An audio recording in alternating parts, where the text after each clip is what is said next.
Welcome. I'm going to share a poem, an original poem by myself, Cynthia, and it's based on enough. I channeled and brought in to the teaching what I know and what many of you know. Because remember, we're just remembering. We're just remembering. Let's get going on this spoken word journey. Let's just take a breath together.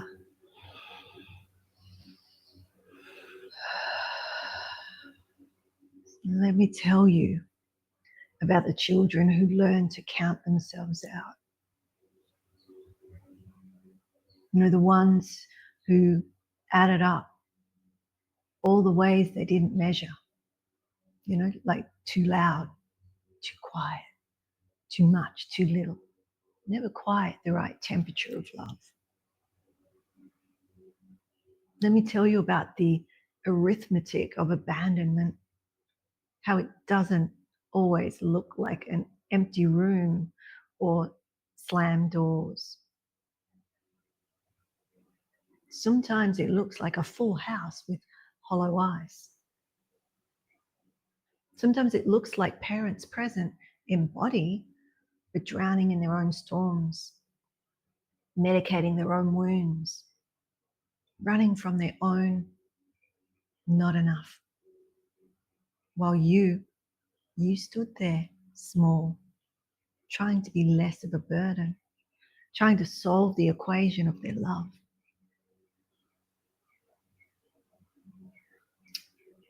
So we learned early, didn't we? We learned early. Breathe.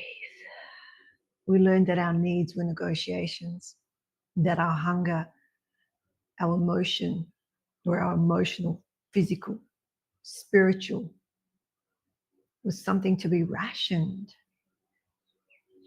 We learned to read rooms before we entered them, didn't we? To gauge the temperature of the parent's mood before we asked or dare ask for a glass of water, let alone a glass of attention. We became the translators of silence, fluent in the language of not now, maybe later. Can't you see I'm busy?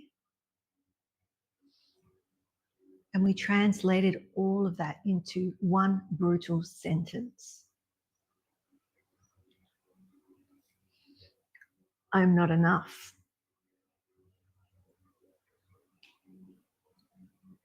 I am not enough. Here's what I know now, what I'm learning to know, remembering, what I'm practicing knowing, even when my body forgets. The story, that crushing, suffocating story of not enough. It's what I'm practicing knowing. It was never ours. It was handed down like a family heirloom, precious, that nobody wanted. Wrapped in their trauma, tied with ribbons of their own childhood wounds, passed from trembling hand to trembling hand across generations.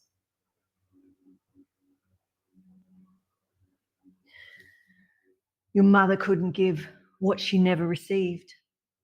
Your father couldn't see you because he was never truly seen. And you, beautiful, innocent, desperate to be loved, you picked up their inability and made it your identity. Let me say that again because we need to hear it. You picked up their lack of capacity,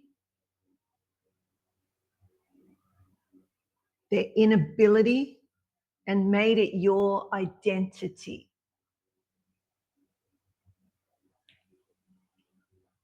So their lack of capacity was never a reflection of your lack of worth. Right. Now I want to talk to you about attachment. How these small moments of micro abandonments, these breadcrumbs of connection, become the architecture of our adult lives. How we build the entire relationship on a blueprint of that first bond, that first dance of, will you see me? Will you stay? Am I worth your presence? Am I worth your presence? We become anxious. We become the anxious ones, reaching, grasping, terrified of disappearing, loving so hard it hurts, because maybe if we just loved a little harder, they'll finally see us. Or we become the avoidant ones, building walls before bridges, leaving before we can be left, convincing ourselves we never needed anyone. Anyway, both are survival strategies. Both are love letters written in the language of fear. Written in the language of fear. And our bodies, oh, our beautiful, brilliant, traumatized bodies remember everything. Everything.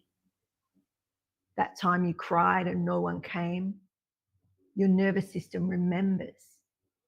The time you reached out for comfort and got criticized, your fascia holds it. That time you tried to express your needs and were told you were too much. Your throat chakra closed like a fist around that shame. Our bodies are archives, they're libraries of every moment we ever learned we were not enough. And until we come home to them, until we befriend the sensations, until we befriend the tightness in the chest, the hollow in the belly, or the rage in the jaw, until we learn to speak their language, we'll keep speaking the language of not enough. We'll keep speaking the language of not enough in every relationship, in every job, and see it in every mirror.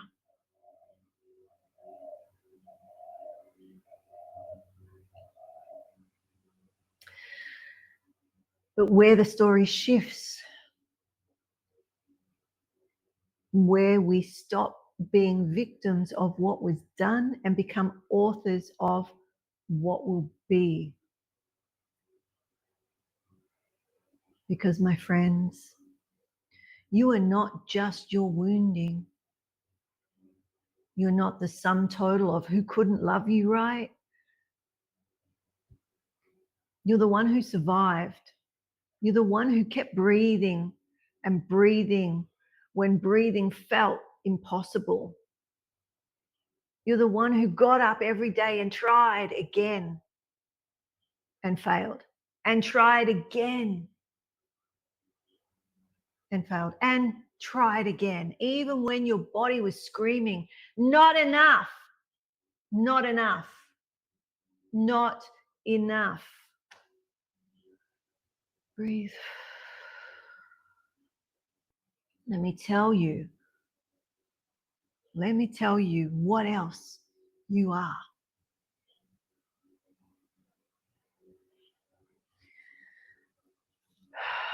You are stardust. Literally, every atom in your body was forged in the heart of a dying star. You're the ancient. You're the DNA that carries the memory of the ancestors who survived impossible things so you can be here right now.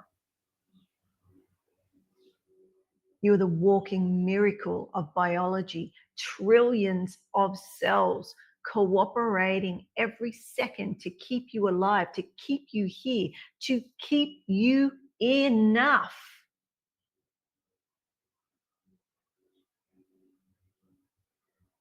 Your heart beats without you telling it. Your lungs breathe even when you forget. Your body is fighting for you every single moment, even when your mind is fighting against yourself.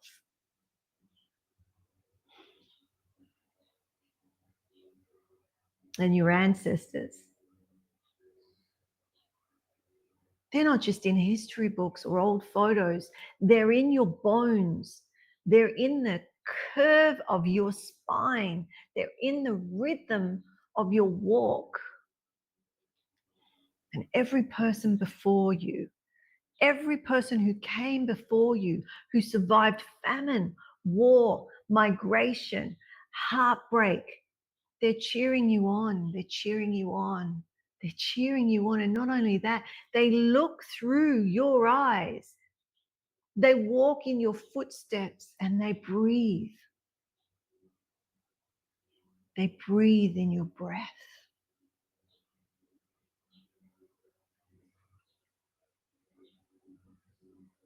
And they're saying, don't you dare shrink. Don't you dare shrink. Don't you dare make yourself small for people who can't handle your largeness. Don't you dare. We didn't survive all of that for you to play small. Hear their whispers, or maybe not so whisper. So here's your practice, if you choose. When that voice comes in, and it will, because healing isn't linear, because healing leaves grooves in the brain, because not enough is a habit we've perfected. And when it comes, I invite you to do this. So let's practice. Place your hand on your heart or on your chest and feel the beat where the beloved and the universe says yes to you, where they say yes to you. And every single beat, yes, yes, yes, yes. Every beat, yes, yes, yes, yes. Place your hand on your belly and feel that breath.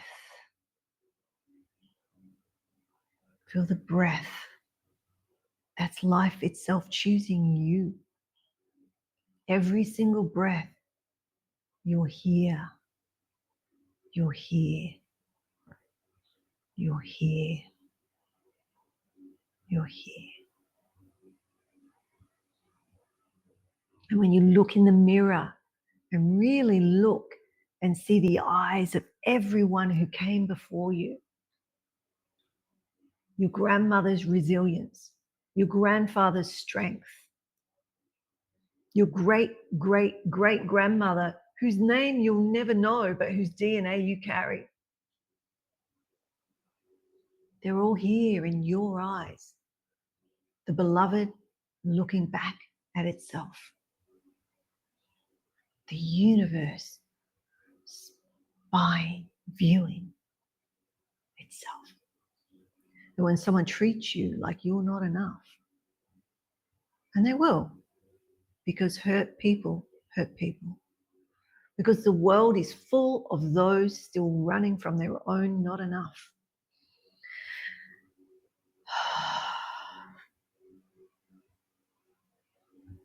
And when they treat you like you're not enough, I want you to remember their inability to see you is not your invisibility.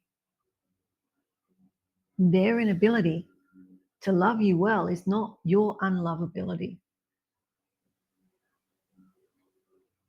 Their overwhelm, their distraction, their emotional unavailability, that's their story, not your worth. You're enough. Not because you've achieved something, not because you performed or perfected or pleased, not because you finally figured out the magic formula to make broken people whole. You are enough because you are. You're enough because you are, because existence itself is the only credential you need. Because the universe doesn't make mistakes. The beloved doesn't make mistakes. God does not make mistakes. Unconditional love does not make mistakes. Because nature doesn't do not enough. Does a tree question if it's treeing enough? Does the ocean wonder if it's worthy of being vast enough? Does the sun apologize for shining? No, they simply are. And so are you.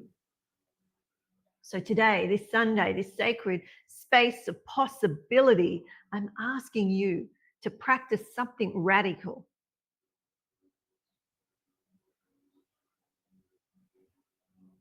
To practice being enough without the resume. Practice being worthy without the performance. Practice being loved without the labor. Just for today, just for this breath, just for this moment. Stop trying to earn your place at the table. And remember, you are the bloody table. You are the feast. And you're the blessing and the blessed. So let's take another breath to calm me down a little. All right, let's calm down a little. Let's take a breath together. Not to calm the fire, but to stoke it for the remembrance. Okay, so let's inhale. I am enough. I'm enough. And exhale, I release not enough. Or inhale, receiving love. And exhale, acknowledging your fears. Inhaling, I am whole. And exhaling, I'm here. I exist. And one more. I am seen by the all. And exhaling, I see myself. And now, well, I welcome you to stay, but you could go forward into your life carrying this truth, this torch, that you're enough. You've always been. You'll always be. Not because someone finally decided you were, but because the beloved, unconditional love knew it the moment you took your first breath. And every breath since has been the universe whispering, or holy wisdom, unconditional love, the beloved whispering, stay. You belong here. Whispering, stay. You're enough.